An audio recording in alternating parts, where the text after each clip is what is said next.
अस्सलाम वालेकुम नाज़रीन, आप देख रहे हैं HMD न्यूज़।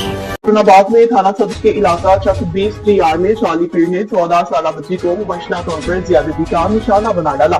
पुलिस थाना सदर ने मुतासरा बच्ची के वालिद की मदीयत में मुकदमा दर्ज किया। कहा थाना सदर पुलिस मुलजिम को गिरफ्तार न कर सकी। मुतासरा बच्ची के वालिद की मदीयत में मुकदमा दर्ज। मुकदमे के मुताबिक मैं और मेरी अहिया जमीन की कटाई के सिलसिला में बाहर गए थे। मुलजिम सनाउल्लाह जाली पीर दम करने के बहाने मेरे घर आया और बच्ची को ज्यादती का निशाना बना डाला। मुलजिम सनाउल्लाह ने मेरी बेटी के साथ पहले मेरे घर में ज्यादती की हालत गैर होने पर फिर अपने घर ले गया और अपने घर ले जाकर मुलजिम जाली पीर रात भर मेरी बेटी से ज्यादती करता रहा।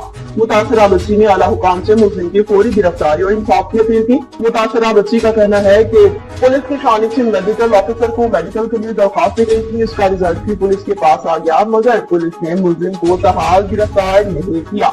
दूसरी जानिब पुलिस का कहना है कि मुलजिम की गिरफ्तारी के लिए छापे जारी हैं, जल्द ही मुलजिम को गिरफ्तार कर लिया जाएगा।